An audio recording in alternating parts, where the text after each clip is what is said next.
ইতিমধ্যে আমাৰ মেট্ৰিক পৰীক্ষাৰ দিন ঘোষণা কৰা হৈছে আমি এটা আঁচনি আপোনালোকৰ বাবে আগবঢ়াই দিছিলো যাতে মেট্ৰিক পৰীক্ষাৰ যিসকলে মেট্ৰিক পৰীক্ষাৰ সন্মুখীন হ'ব তেওঁলোকে যাতে কিতাপ এখন কিনিব পাৰে পেন এটা কিনিব পাৰে কলম এটা কিনিব পাৰে গাখীৰ এগিলাচ খাব পাৰে অলপমান নোটৰ বহি এখনো কিনিব পাৰে সেইভাবে আমি প্ৰতিশ্ৰুতি দিছিলো যে আপোনালোকক আমি মেট্ৰিক পৰীক্ষা নোহোৱালৈকে মাহত ৩০০ টকাকৈ দি থাকিম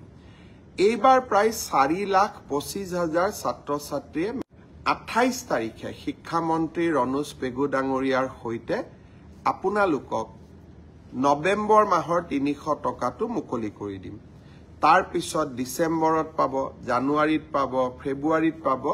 প্ৰত্যেক মাহতে ৩০০ টকাকৈ আপোনালোকে পাই থাকিব